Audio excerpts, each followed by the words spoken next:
गणेशाय नमः। ओम विष्णुवे नमः। आप सभी का बहुत बहुत स्वागत है आपके अपने YouTube चैनल वेद दर्शन पर। आज आप रसपान करेंगे अधिक मास कथा में अध्याय 23 का। इससे पहले के अध्याय में आप सभी ने सुना था कि पुरुषोत्तम मास के व्रत के उद्यापन किस प्रकार किए जाएं, उद्यापन कब और कैसा करना चाहिए, उद्यापन करने की विधि क्या रहेगी। उम्मीद है कि आप सभी ने इससे पहले का अध्याय सुना होगा। अब इससे आगे की कथा आप हमारे आज के अध्याय में जरूर सुनिएगा। कथा आरंभ करते हैं। अब उद्यापन के पीछे व्रत के नियम का त्याग कहते हैं। वाल्मीकि मुनि बोले, संपूर्ण पापों के नाश के लिए गरुड़ ध्वज भगवान की प्रसन्नता के लिए धारण किए व्रत नियम का विधि पूर्वक त्याग कहते हैं। हे राजन, नक्त व्रत करने वाला मनुष्य समाप्ति में ब्राह्मणों को भोजन कराए और बिना मांगे जो कुछ मिल जाए उसको खाकर रहने में स्वर्ण दान करना। अमावस्या में भोजन का नियम पालन करने वाला दक्षिणा के साथ गौदान दे और जो आंवला जल से स्नान करता है वह दही अथवा दूध का दान दे। ही राजन, फलों का नियम क्या है? तो फलों का दान करें। तेल का नियम क्या है? अर्थात तेल छोड़ें। समाप्ति में घृत दान करें और घृत का नियम क्या है? तो दूध का दान करें। हे राजन, धान्यों के नियम में गेहूं और साली चावल का दान करें। हे राजन, यदि पृथ्वी में शयन का नियम किया है तो रुई भरे हुए गद्दे और चांदनी के सहित अपने को सुख देने वाली तकिया आदि रखकर शया का दान करें।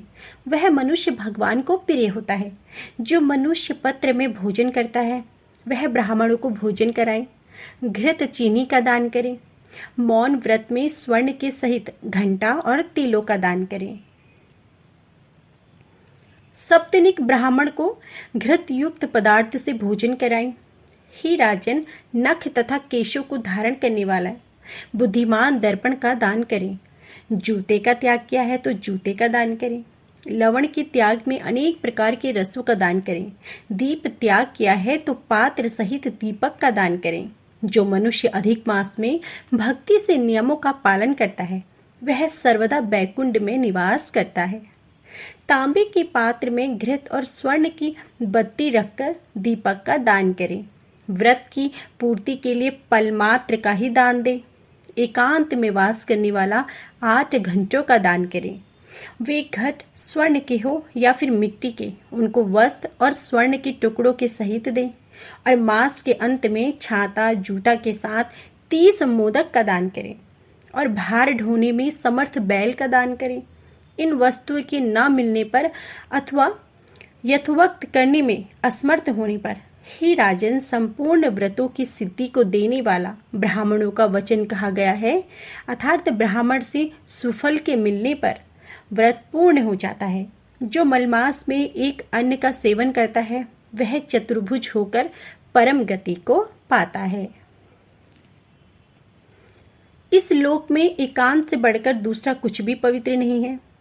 एक अन्न के सेवन से मुनि लोग सिद्ध होकर परम मोक्ष को प्राप्त हो गए। अधिक मास में जो मनुष्य रात्रि में भोजन करता है वह राजा होता है।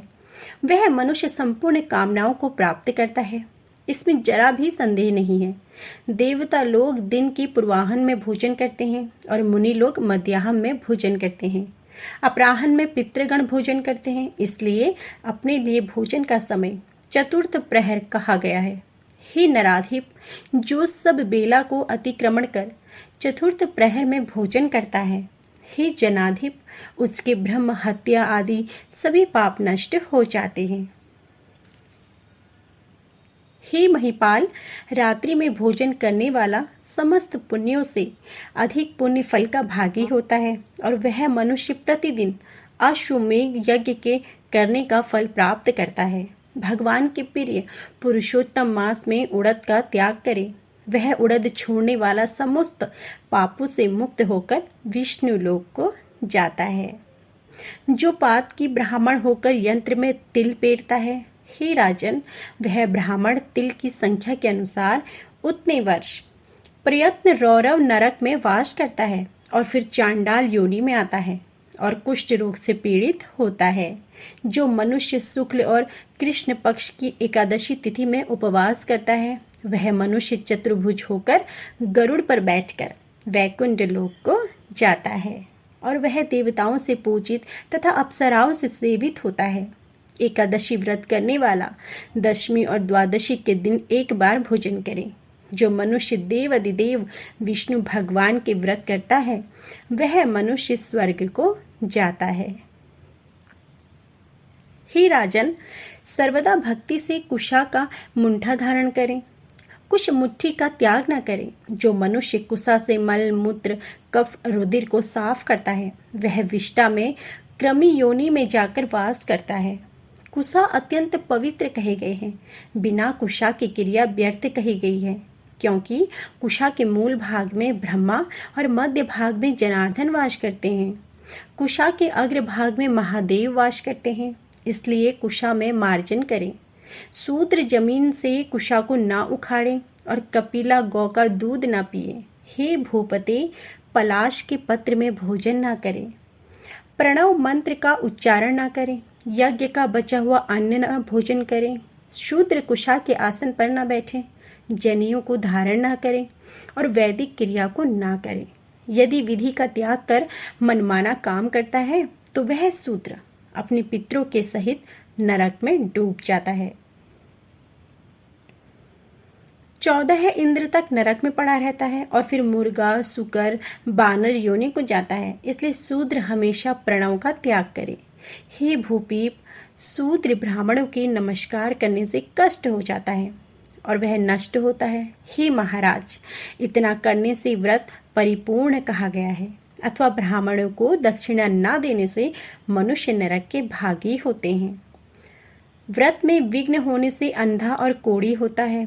हे भूपीप, मनुष्यों में श्रेष्ठ मनुष्य पृथ्वी के देवता ब्राह्मणों के वचन से स्वर्ग को जाते हैं।